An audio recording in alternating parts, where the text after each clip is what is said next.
स्वागत है आप सभी का। इस वीडियो में हम देखेंगे संस्कृत का टॉप 50 प्रश्न जो कि आपको एग्जाम में पूछे जाएंगे। ठीक है, तो आप सब ध्यान से देखिएगा, सारे प्रश्न महत्वपूर्ण हैं। इससे पहले अगर आप वीडियो को लाइक नहीं किए तो वीडियो को लाइक कर दीजिएगा। अगर आप चैनल पर पहली बार आए तो चैनल को सब्सक्राइब कर लीजिएगा।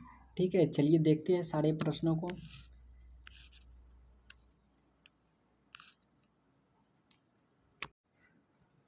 आप सबको जो आंसर आपको पता होगा आंसर देते जाइएगा। देखिए, आपको फर्स्ट नंबर में प्रश्न है, पाटलिपुत्र का इतिहास कितने वर्ष पुराना है। देखिए, ये प्रश्न आपको इम्पोर्टेंट प्रश्न है, वीवीआई प्रश्न है, कई बार ये प्रश्न पूछा गया है।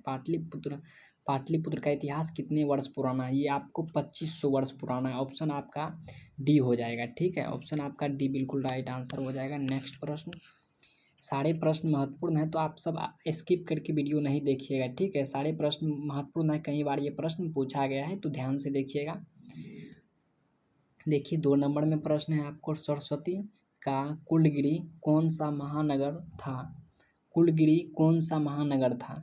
देखिए, सरस्वती का कुलगिरी महानगर आपको पाटलिपुत्र था। कौन था, पाटलिपुत्र था। ऑप्शन आपका सी आपका बिल्कुल सही ऑप्शन हो जाएगा। ठीक है, आपको 3 नंबर प्रश्न है, इसको छोटा कर दे ताकि आपको अच्छे से दिखे। ठीक है, देखिए 3 नंबर में आपको प्रश्न है, घर में लगी आग को देखकर कौन लोग पलायमान हो गए थे। कौन लोग पलायमान हो गए थे।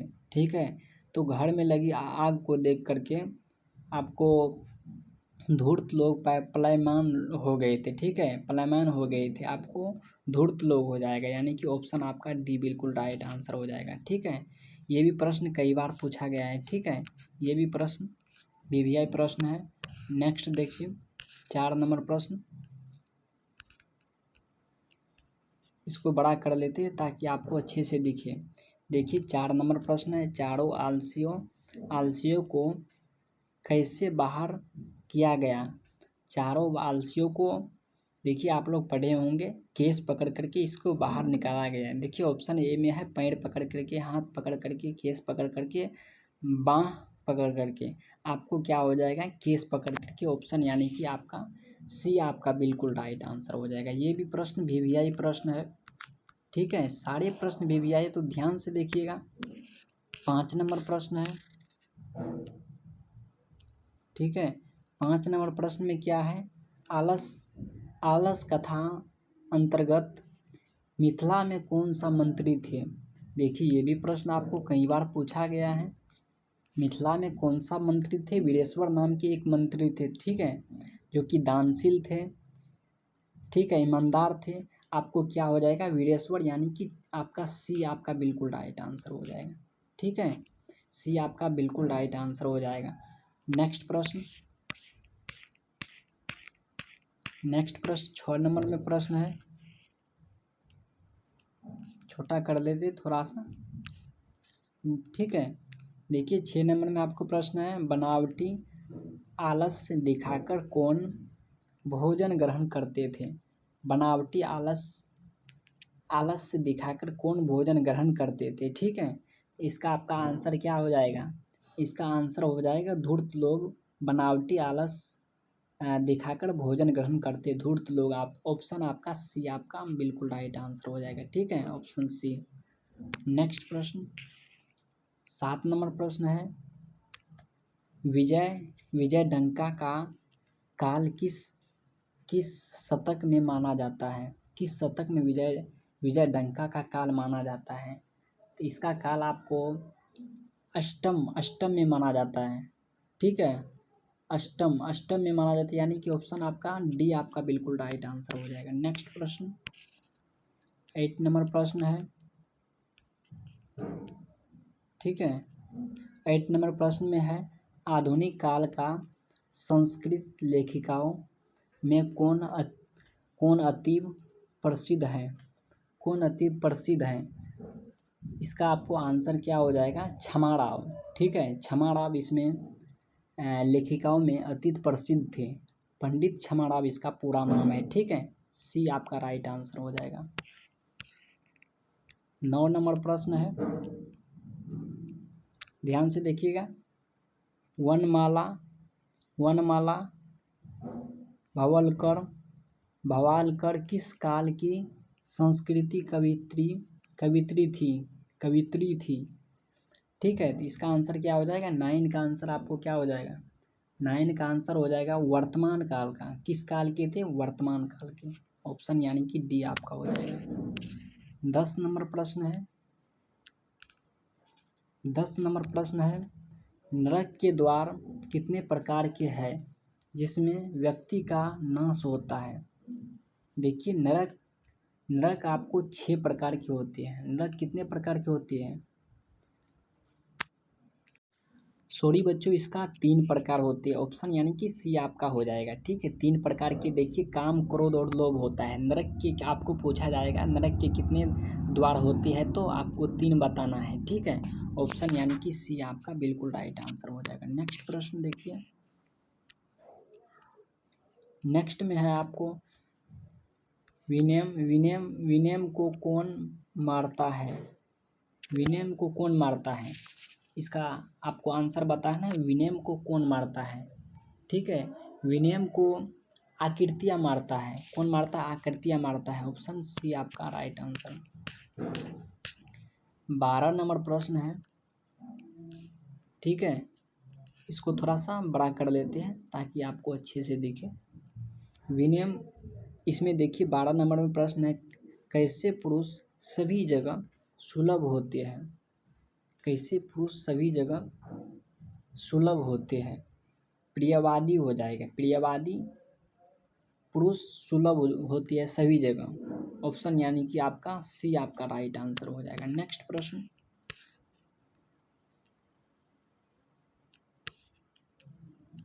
इसको छोटा कर लेते हैं। ठीक है, ताकि आपको अच्छे से दिखे। 13 नंबर में प्रश्न है, ध्यान से देखिएगा। स्वामी दयानंद ने किस नगर में आर्य समाज के संस्थापक की? ये भी प्रश्न कई बार पूछा गया है, ध्यान से देखिएगा। 13 नंबर में प्रश्न है, स्वामी दयानंद ने किस नगर में आर्य समाज की स्थापना किया? ठीक है, तो 13 का आपका आंसर हो जाएगा मुंबई नगर। किस नगर में? मुंबई नगर में। आपका बी आपका बिल्कुल राइट आंसर हो जाएगा। ठीक है, बी आपका बिल्कुल राइट आंसर हो जाएगा। नेक्स्ट प्रश्न 14 नंबर में प्रश्न है। 14 नंबर में आपको प्रश्न है, वनवास प्रसंग में राम सीता लक्ष्मण के साथ कहाँ पहुँचते हैं? चित्रकूट पर्वत पर पहुँचते हैं। ठीक है, कहाँ पर पहुँचते हैं? चित्रकूट पर्वत पर। ये भी प्रश्न कई बार पूछा गया है। ठीक है, ऑप्शन आपका सी आपका बिल्कुल राइट आंसर हो जाएगा। नेक्स्ट प्रश्न 15 नंबर प्रश्न है। ठीक है, 15 नंबर प्रश्न क्या है? मंदाकिनी नदी किस पर्वत के निकट बहती है? ये भी प्रश्न VVI प्रश्न है। कई बार ये प्रश्न पूछा गया है, इस बार भी पूछा जाएगा। मंदाकिनी नदी किस पर्वत के निकट बहती है? ये आपको क्या हो जाएगा? मंदाकिनी नदी किस पर्वत के निकट बहती है? ठीक है, चित्रकूट पर्वत के निकट बहती है मंदाकिनी नदी। ऑप्शन सी आपका बिल्कुल राइट आंसर। उसके बाद है 16 नंबर प्रश्न है, शास्त्र मानवों को किसका बोध कराता है? शास्त्र मानवों को किसका बोध कराता है? शास्त्र मानवों को कर्तव्य का बोध कराता है। ऑप्शन यानी कि आपका सी आपका बिल्कुल राइट आंसर हो जाएगा। 17 नंबर प्रश्न है। 17 नंबर में प्रश्न है आपको, वेद रूपी शास्त्र का क्या होता है? क्या होता है वेद रूपी शास्त्र का? वेद रूपी शास्त्र का आपको नृत्य होता है। क्या होता है? नृत्य, यानी कि बी आपका बिल्कुल राइट आंसर। 18 नंबर प्रश्न है, वारामिहिरी क्या है? वारामिहिर द्वारा रचित कौन सा ग्रंथ है? इसके द्वारा रचित कौन सा ग्रंथ है? ठीक है, नीचे देखिए ऑप्शन। इसका आपको ऑप्शन हो जाएगा, ऑप्शन सी इसका हो जाएगा, वीर संहिता हो जाएगा। ठीक है, क्या हो जाएगा? विहित संहिता। सी आपका बिल्कुल राइट आंसर हो जाएगा। ठीक है, नेक्स्ट प्रश्न देखिए। क्या है? ऋष्यादि प्रणीत को देखिए संस्कृत में ये वर्ड लिखा गया है। ठीक है, प्रणीत को क्या कहते हैं? ठीक है, देखिए 19 का आपको आंसर देना है। 19 का क्या आपको आंसर होगा? 19 का आंसर होगा कृतक हो जाएगा। ठीक है, यानी कि सी आपका बिल्कुल राइट आंसर हो जाएगा, कृतक हो जाएगा। ठीक है, नेक्स्ट देखिए 20 नंबर प्रश्न। ऋषि गौतम ने किस दर्शन की रचना की है?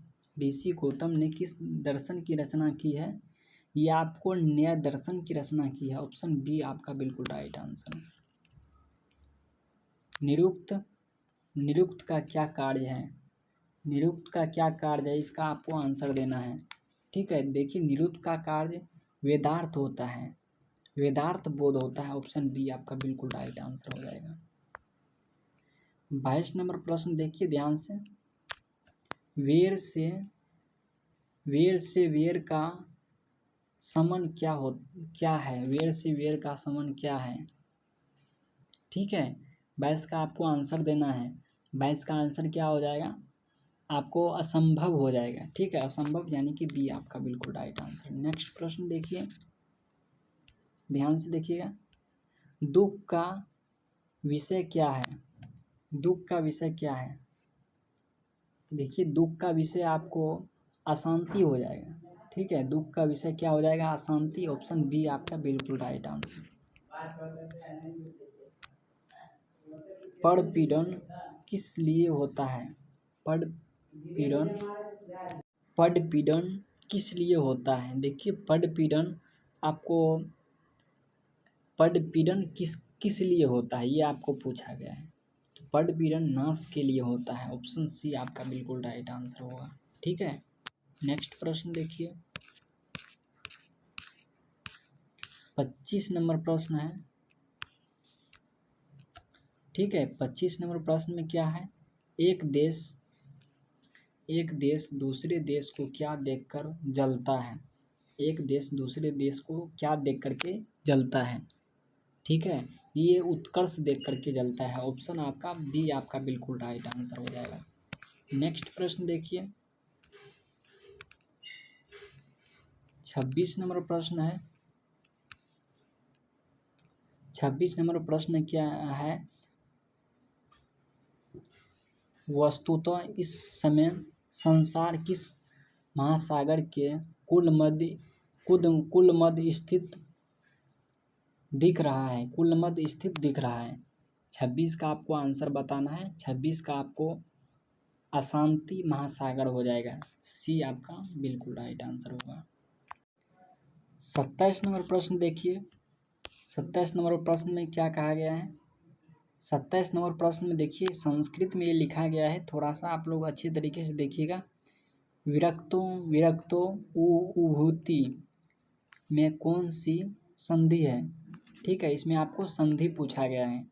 ठीक है, तो 27 का आपको आंसर क्या हो जाएगा? इसमें विसर्ग संधि हो जाएगा। ठीक है, विसर्ग संधि। ऑप्शन सी आपका सही ऑप्शन हो जाएगा। ठीक है, 28 का प्रश्न देखिए।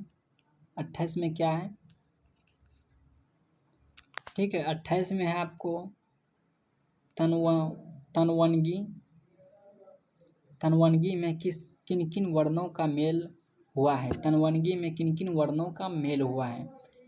आपको इसमें ओ प्लस उ प्लस उ का मेल हुआ है। सी आपका बिल्कुल राइट आंसर हो जाएगा। नेक्स्ट प्रश्न देखिए 29 नंबर प्रश्न।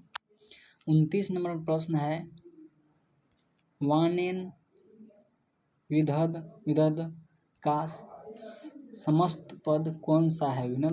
इसका वानेन विदध का समस्त पद कौन सा है? इसमें समस्त पद आपको पूछा गया है। तो 29 का आपको राइट आंसर क्या हो जाएगा?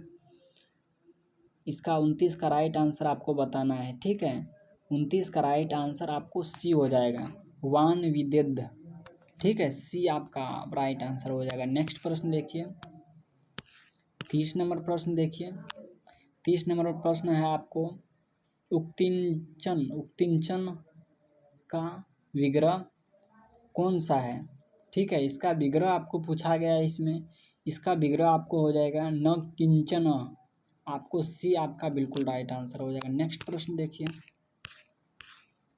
31 नंबर प्रश्न देखिए, ध्यान से देखिएगा। 31 नंबर प्रश्न अनुरूपम किस समास का उदाहरण। देखिए, समास में से अब प्रश्न पूछा गया है। ठीक है, समास को भी अच्छे तरीके से याद करना है। ठीक है, समास से भी ज़्यादातर प्रश्न रहता है।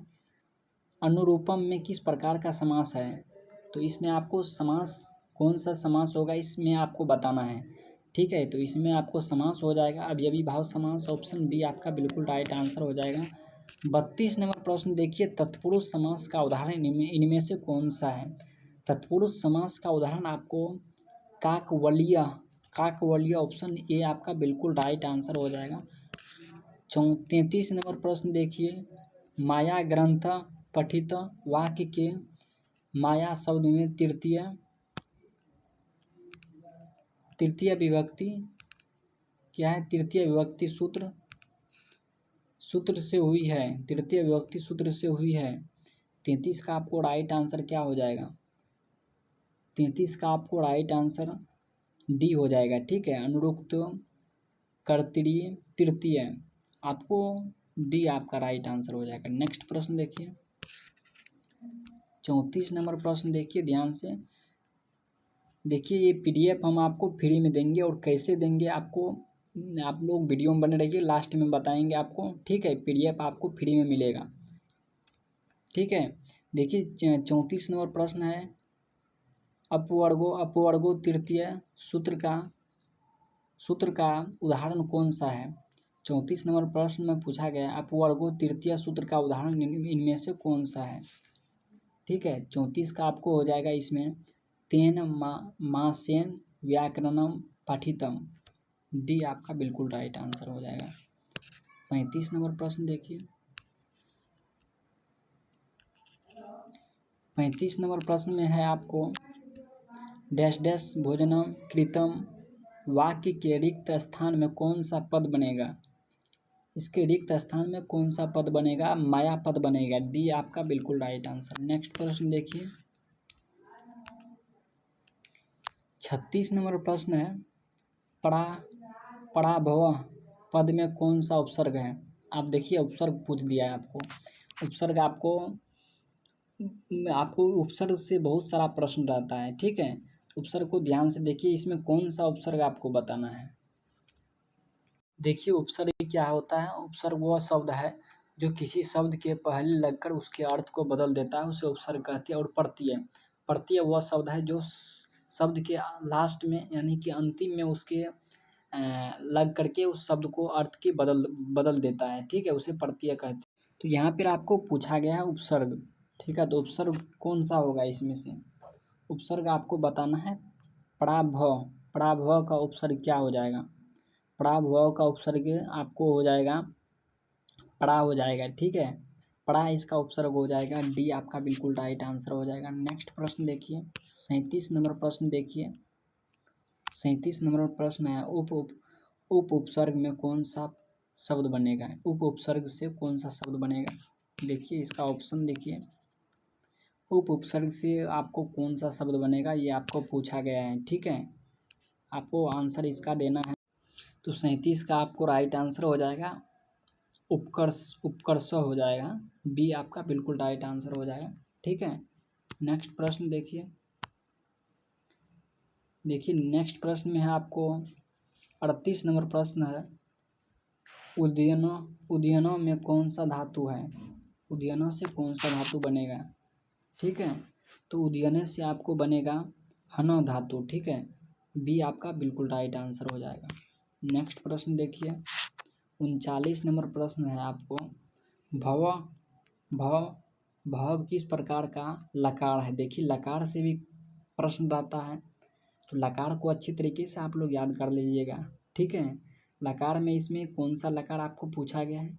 इसमें से आपको लोट लकार हो जाएगा। ठीक है, ऑप्शन आपको भव में लोट लकार, ऑप्शन सी आपका बिल्कुल राइट आंसर हो जाएगा। इसको थोड़ा सा छोटा कर देते हैं। देखिए प्रश्न 40 नंबर में पूछा गया है आपको, क्री धातु की लोट लकार मध्यम पुरुष एक वचन, समझिएगा मध्यम पुरुष और एक वचन के रूप में कौन सा है? मध्यम पुरुष और मध्यम पुरुष एक वचन के रूप में आपको पूछा गया है क्री धातु का। ठीक है, तो इसका आपको आंसर क्या हो जाएगा? कुरु हो जाएगा। ठीक है, कुरु यानी कि सी आपका राइट आंसर हो जाएगा। सी आपका बिल्कुल राइट आंसर हो जाएगा। ठीक है, नेक्स्ट प्रश्न देखिएगा। नेक्स्ट प्रश्न है आपको 41 नंबर में प्रश्न है, लता शब्द के चतुर्थी विभक्ति एक वचन का रूप कौन सा होगा? चतुर्थी विभक्ति पूछा गया आपको एक वचन में। ठीक है, तो इसका आपको आंसर क्या हो जाएगा? इसका आपको आंसर हो जाएगा सी आपका हो जाएगा, लताइए। सी आपका बिल्कुल राइट आंसर हो जाएगा। नेक्स्ट प्रश्न देखिएगा। 42 नंबर में प्रश्न है आपको, मातृ किस विभक्ति का रूप है? मातृ किस प्रकार की विभक्ति का रूप है? ये आपको विभक्ति आपको पूछा गया है। ठीक है, विभक्ति आपको हो जाएगा पंचमी विभक्ति हो जाएगा। ठीक है, पंचमी विभक्ति ऑप्शन बी आपका बिल्कुल राइट आंसर हो जाएगा। 43 नंबर प्रश्न देखिएगा। विद्युत क्या है? विद वस्तु। ठीक है, देखिए अजीब से लिखा गया, संस्कृत का वर्ड है। ठीक है, विदवत्सु किस शब्द का रूप है? ठीक है, विदवत्सु किस शब्द का रूप है? ये आपको पूछा गया है। ये आपको किस शब्द का रूप है? नीचे देखिए ऑप्शन, इसका ऑप्शन आपको सी हो जाएगा। ठीक है, विदवत्स आपको ऑप्शन सी आपका बिल्कुल राइट आंसर हो जाएगा। ठीक है, नेक्स्ट प्रश्न देखिएगा। नेक्स्ट प्रश्न में आपको पूछा गया है, लघुत्र में कौन सा तद्धित प्रत्यय है? इसमें भी आपको इसमें आपको प्रत्यय पूछा गया है। प्रत्यय आपको अंत में लग करके शब्द के अर्थ को बदल देते हैं। ठीक है, 44 का क्या आंसर हो जाएगा? सी आपका आंसर हो जाएगा, तरपा हो जाएगा। ठीक है, सी आपका बिल्कुल राइट आंसर हो जाएगा। 45 नंबर प्रश्न देखिएगा। 45 नंबर में पूछा गया आपको, देव प्लस तत्व में कौन सा शब्द बनेगा? देखिए देव प्लस तत्व शब्द दोनों मिल करके आपको देवत्व बन जाएगा। ठीक है, ऑप्शन बी आपका बिल्कुल राइट आंसर। दृश्य प्लस कत्वा में कौन सा शब्द बनेगा? दृश्य प्लस कत्वा शब्द बन करके कौन सा शब्द बनेगा? ये आपको पूछा गया है। ये दोनों मिलकर के दृष्टवा बन जाएगा। ठीक है, सी आपका बिल्कुल राइट आंसर हो जाएगा। नेक्स्ट प्रश्न देखिए इम्पोर्टेंट प्रश्न है। ये प्रश्न कई बार पूछा गया है। ठीक है, प्रत्यय और उपसर्ग से प्रश्न रहता है, ध्यान से देखिएगा। गमनम में कौन सा प्रत्यय है? गमनम में कौन सा प्रत्यय है आपको बताना है। ठीक है, तो गमनम में आपको लयुट प्रत्यय है। ठीक है, सी आपका बिल्कुल राइट आंसर। 48 नंबर का प्रश्न देखिएगा। नाड़ी में कौन सा स्त्री प्रत्यय है? ये भी प्रश्न कई बार पूछा गया है। नाड़ी में कौन सा स्त्री प्रत्यय है? डीप प्रत्यय हो जाएगा। ये वेरी इंपॉर्टेंट प्रश्न है। ठीक है, आपको इसमें डीप प्रत्यय ऑप्शन सी आपका बिल्कुल राइट आंसर हो जाएगा। 49 नंबर प्रश्न देखिएगा। अजय प्लस टाप से कौन सा शब्द बनेगा? एक नया कौन सा शब्द बनेगा? तो इसका आंसर आपको हो जाएगा अजा, यानी कि ऑप्शन आपका बी आपका बिल्कुल राइट आंसर हो जाएगा। नेक्स्ट प्रश्न देखिएगा। लास्ट प्रश्न है 50 नंबर प्रश्न है, आधार में कौन सी विभक्ति होती है? आधार में आपको पूछा गया कौन सी विभक्ति होती है। इसमें आधार में आपको षष्ठी विभक्ति होती है। ठीक है, कौन सी विभक्ति होती है? षष्ठी विभक्ति होती है। तो ये रहा बच्चों आपको 50 MCQ ऑब्जेक्टिव प्रश्न। अगर आपको ये प्रश्न आप सब ध्यान से देखे होंगे, अगर आपको अच्छे लगे हैं तो लाइक कीजिएगा, कमेंट कीजिएगा और चैनल को सब्सक्राइब जरूर कीजिएगा। ठीक है, ताकि हमको भी मोटिवेशन मिलता है, आपके लिए नया वीडियो लेकर आते रहती है। और चैनल को सब्सक्राइब कीजिएगा, तभी आपको मेरा न्यू वीडियो आएगा तो सबसे पहले आप तक पहुँचेंगे। ठीक है, तो चैनल को ज़रूर सब्सक्राइब कीजिएगा। बच्चों हम आपको बताए थे ये पीडीएफ हमको आपको फ्री में देंगे। ये आपको पीडीएफ कहाँ पर मिलेंगे, ये आपको डिस्क्रिप्शन बॉक्स में आपको व्हाट्सएप ग्रुप का लिंक दे देंगे, ठीक है। तो वहाँ से आप सब व्हाट्सएप ग्रुप में ज्वाइन कर लीजिएगा, ठीक है। वहाँ से आपको व्हाट्सएप ग्रुप में फ्री में आपको वहाँ से आपको मिल जाएगा पीडीएफ, ठीक है। तो मिलते हैं बच्चों नेक्स्ट क्लास में, तो तब तक अपना ख्याल रखिएगा, ठीक है।